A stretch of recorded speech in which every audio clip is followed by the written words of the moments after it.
Only 12 hours after exiting the timber nest the evening before, public land hunters Zach Ferenbaugh and Aaron Warburton are back.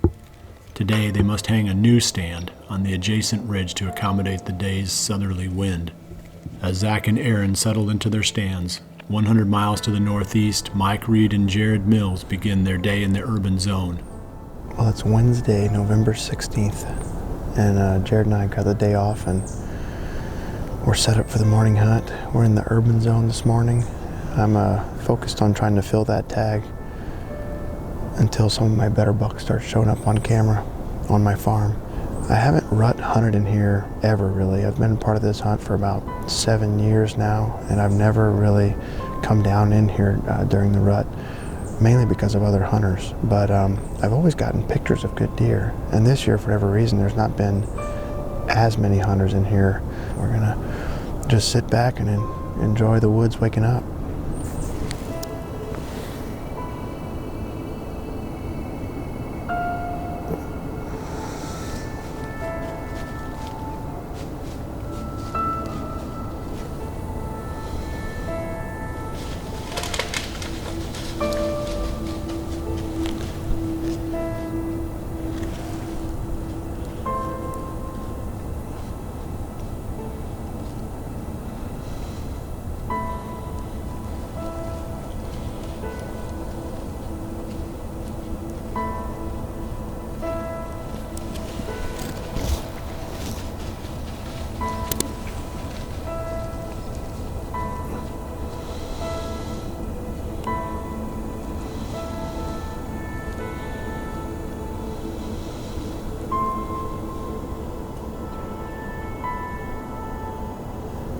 Well, we're gonna wrap up the hunt here. It's about 9:30. It's been pretty slow. Right around 8 o'clock, we had a doe coming down the ridge here with a little 3.5-year-old behind her, and then a couple 1.5-year-olds, and a buck that looked like a smaller antlered 4.5-year-old or so came up. They were kind of pushing each other around, and just as quick as it got interesting, it died again. We didn't see another deer, so we're gonna make the move to that farm that Jared's been having all those big encounters, or those encounters with those big bucks, and so hopefully we have a good sit. I think the wind ought to be a little bit better this afternoon, so hopefully we see some good activity. Mike and Jared's morning ends slowly, but on public land, the action is heating up. Here, there's a buck right there on top of the ridge. Pretty good buck. Where? It's right up on the ridge. Oh, he's coming this way. Oh.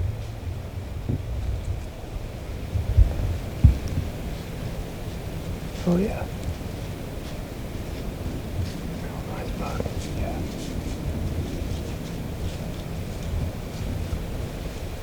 We have to run to him.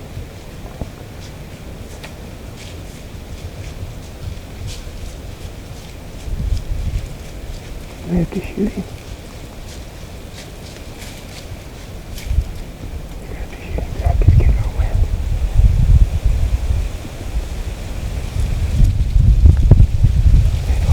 Hang on. Hang on.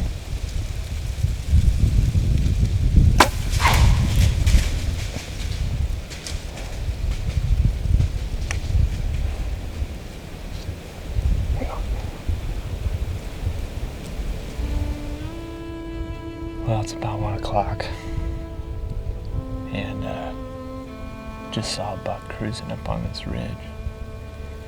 He was coming down the trail like he was gonna come like we planned him to, but he started to cut down into the ditch down there. He hit our wind. He was about, I guess he must have been 30, because I shot him for about 35. I shot right over his back. It's a bummer. Sit all day and a half so far, just to mess it up. Son of a gun. Got that wind, man. Yeah. Well, see, if he would have done what we wanted him to, we'd have been fine. I can't believe, why did he pick to go down right there? Dang it, man. I'm pretty bummed about that one. I mean, that's a 4 or 5-year-old buck. don't know if your guy gets another chance now. Might have just ruined my chance. That's proof right there. I mean, just looked up, looked on top of the ridge. Here's a big buck coming down, swinging downwind of this bedding area. So, all's not over. We still got a lot of daylight left, but man, it sucks to have a chance like that slip away.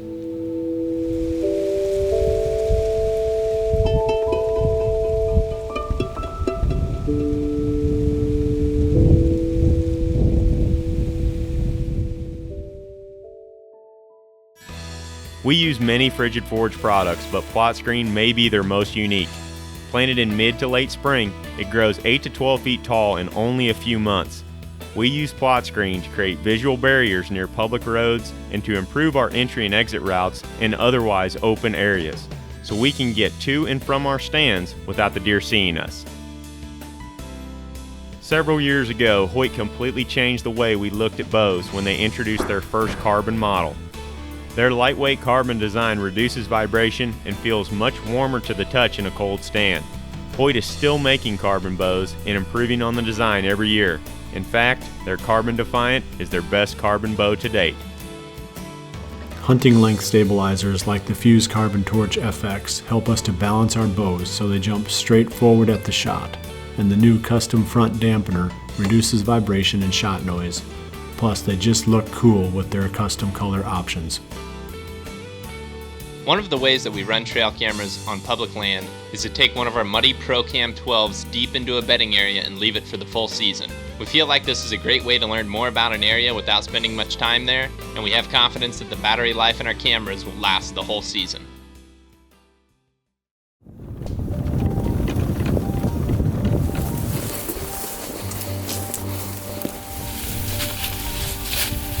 After grabbing a quick bite to eat, Jared and Mike are back on the property where Jared has encountered several mature bucks. Well, it's about 2:30 here on the afternoon, November 16th, and Mike and I are ready to roll for the evening. Finally got a nice consistent breeze, probably 15 mile an hour or so out of the southeast. It's still fairly warm, unfortunately, probably mid-60s.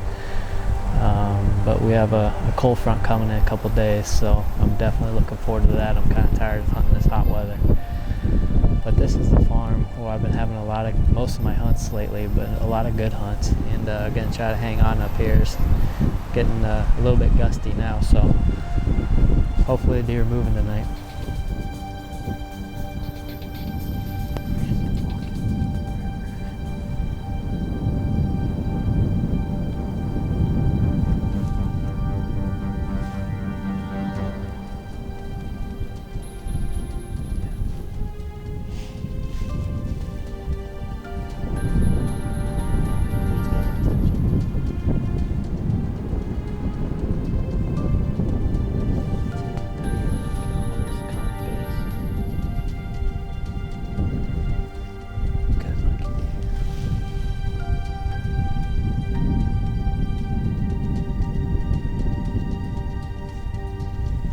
As Jared and Mike watch a steady flow of deer coming into their food plot on public land, Zach and Aaron have a buck heading in their direction.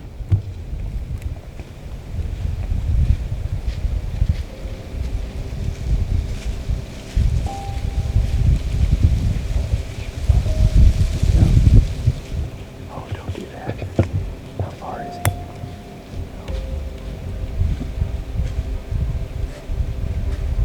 You're gonna have to figure it out.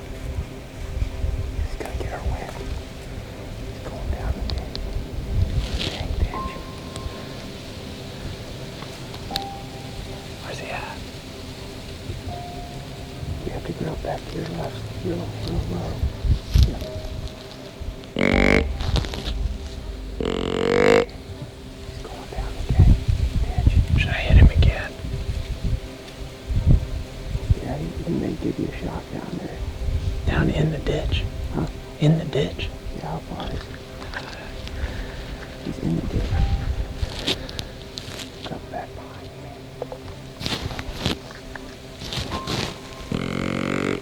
Louder. Louder. Get. Louder. Again. Is he coming up? He's gonna smell.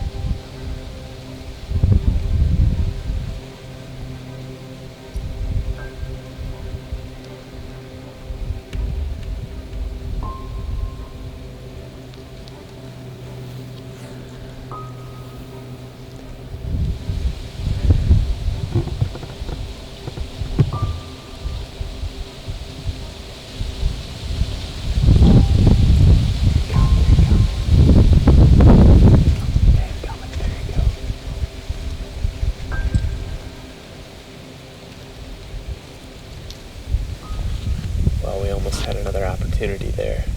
That 10 point that Sean and I saw yesterday just came down the hill. Had a doe down in this ditch, but our wind was blowing right to him, and the doe caught wind of us. She took off, running away from him. We still got probably 20 minutes left here. The wind's good for the shot that we want, but the deer just keep doing what we don't want them to do, kind of skirting us going down into these ditches, which makes it tough. It's hard to guess what they're going to do. We're probably going to come back here in a couple days. The bucks are in here. That buck that I missed would have been the 6th shooter that we've seen in here, so we're going to give it a break and probably come back here when we get a little bit different wind.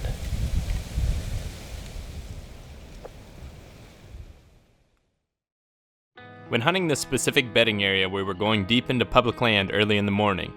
By using our Cabela's headlamp, we were able to sneak in quietly without spooking many deer, and we were able to pick a tree for a tree stand and get set up before the deer came back in the morning.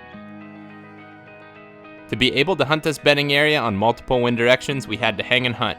By using the Muddy Vantage and the Pro climbing sticks, we were able to get the tree stands hung quickly and quietly before the deer came back to the bedding area that morning. When doing hang and hunt style setups, sometimes we have to settle for trees with less than ideal cover. On this hunt, we were in a pretty open tree that was at eye level with most of the deer, but Aaron and I were both wearing Realtree extra camo, and even with the sun shining on us during the middle of the day, no deer detected us in our tree stand. Some ground blinds leave you feeling kind of boxed in and depressed, like you are sitting in a closet with the door cracked open, but not the redneck blinds. These blinds have lots of windows, including their vertical corner windows, giving you a full field of view so you can really enjoy your time outdoors, even if you aren't exactly outdoors.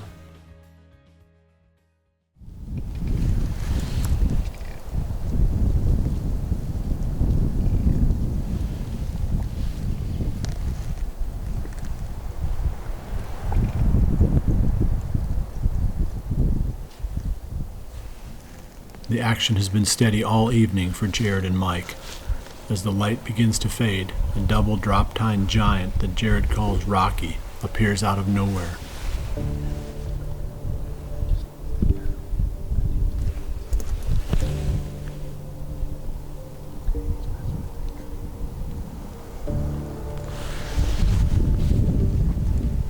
I think if anything, I'd rather rattle, like the does run off, like they might if there's a fight. And then we'll probably get this buck to come right back because he's right there.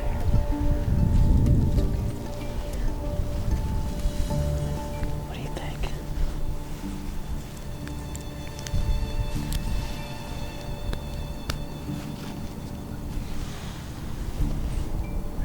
Yeah.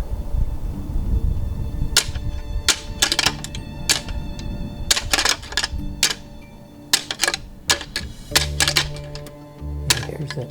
He's looking.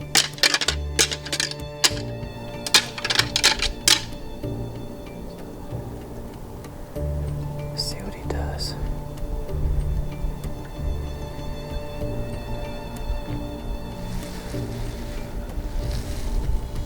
Keep going. Try it again.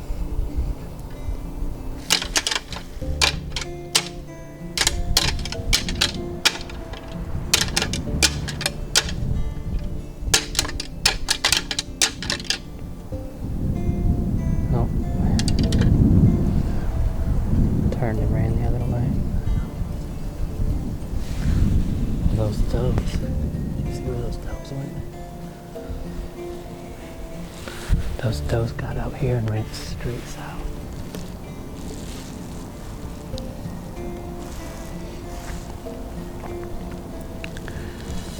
Well, we're about camera light here, but it was a pretty awesome night in the stand. Saw a ton of deer, I don't know, 8 or 9 bucks maybe, and plenty of does. And 2 deer that were mature, including Rocky, the deer I really wanted to see tonight.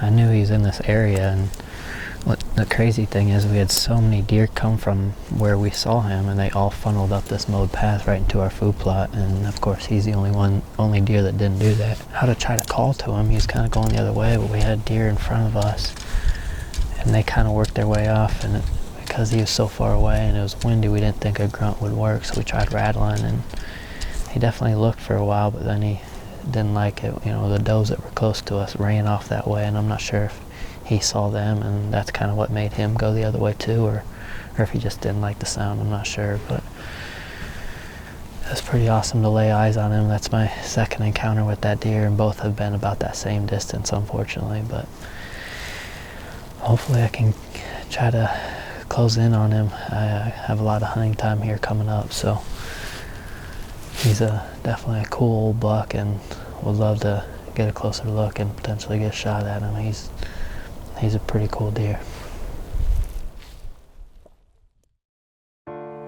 Small diameter arrows like Easton's FMJ series make sense for many reasons. They penetrate very well and drift less in a crosswind. The FMJ is also the perfect weight for whitetail hunting.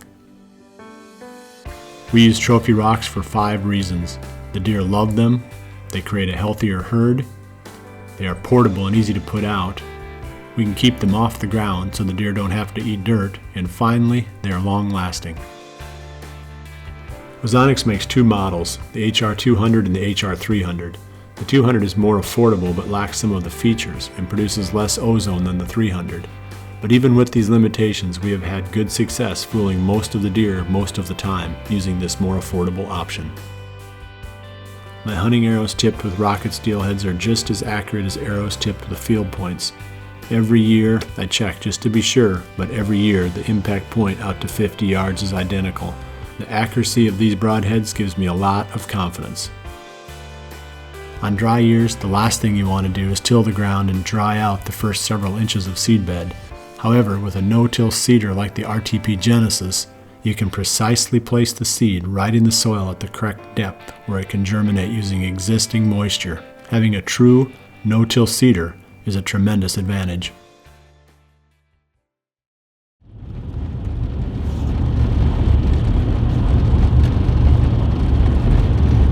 On the morning of November 18th, Caleb and Taylor Byers are finally able to get back in the woods to hunt for the giant buck they have nicknamed Lockdown. Well, it's the morning of November 18th, and we just got dressed here, and we're getting ready to walk in. This is the first day back after 4 days of work. A cold front just blew in today. It's supposed to be falling temperatures all day, so we feel like this is probably our best chance yet of putting this buck on the ground. So we've already seen him twice. Hopefully a third time's the charm.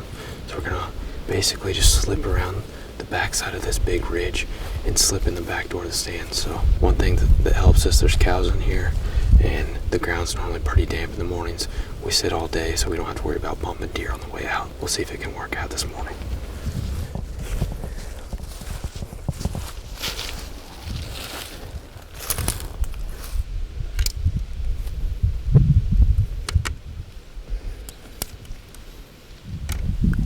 Got set up in the tree, and it's about 35 minutes or so until it starts breaking daylight. So the anticipation of whether or not we'll see Lockdown is very high. I've been talking about him so much, but I just want to get my hands on him now, so it should be a good morning. So hopefully we're in for a good sit. Taylor, I hear something walking up the ridge here.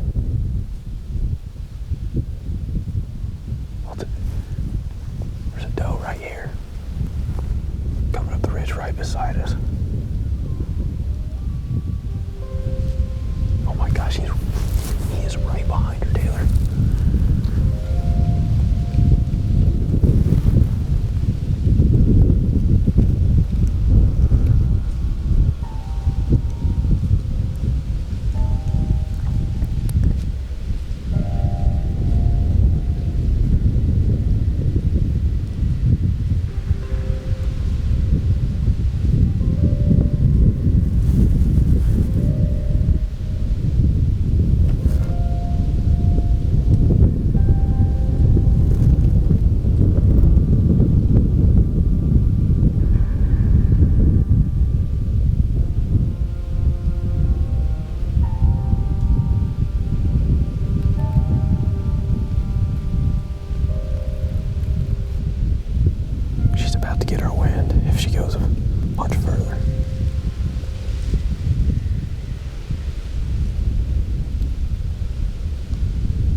shooting light, and I'm pretty sure I just shot the biggest deer of my life. He came in with a doe. That's the third encounter with him out of this stand. Well, out of this area. We moved the stand up here, and I think it just paid off. I cannot wait to get down and check that arrow.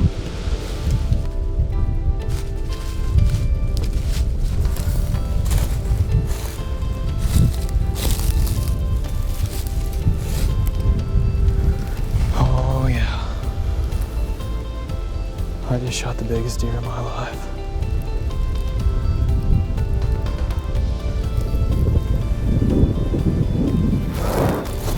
I can't believe that just happened.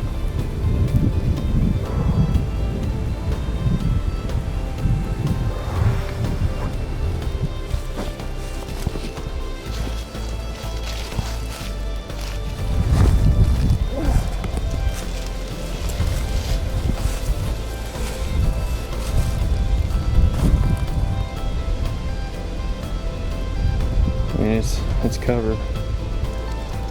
Looks good.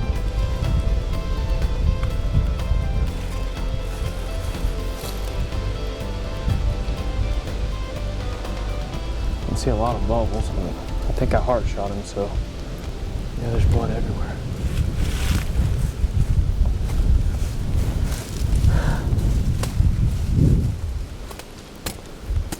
All right. Right in here.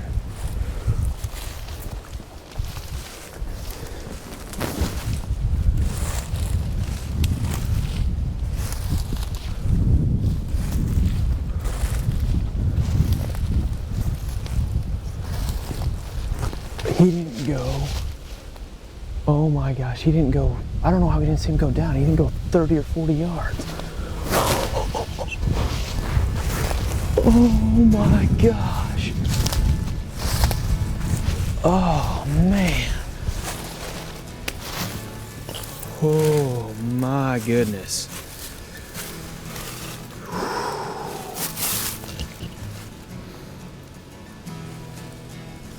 Holy cow. Man, what a deer. We named this buck Lockdown. We encountered this buck last year, and he was locked down with a doe, so the name instantly stuck. Didn't have another single encounter with him last year, but this year he's been a lot more visible. This is the third encounter, and it's been a chess match, just putting all the pieces together. That's what drives us crazy. That's what all the sleepless nights over this deer, you know. I probably slept 2 hours last night just because of the anticipation of this hunt. I really thought we ultimately had a great shot.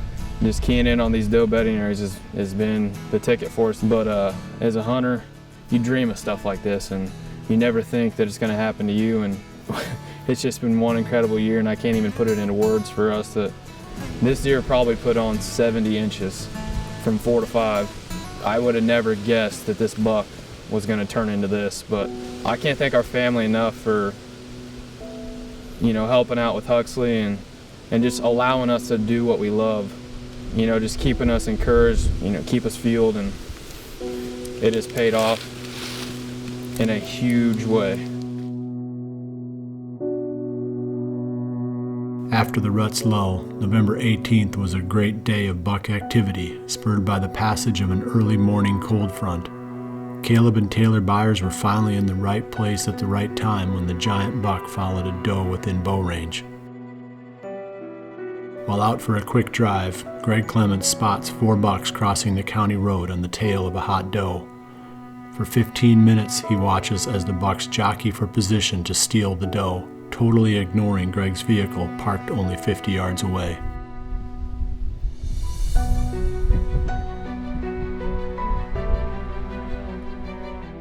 In addition, our muddy trail cameras reveal several locations where mature bucks were on their feet during daylight. The rut's lull has passed. There is still one good week and then this exciting time will end. But for now, those still carrying tags live for each moment. How can you do anything less when you are chasing November?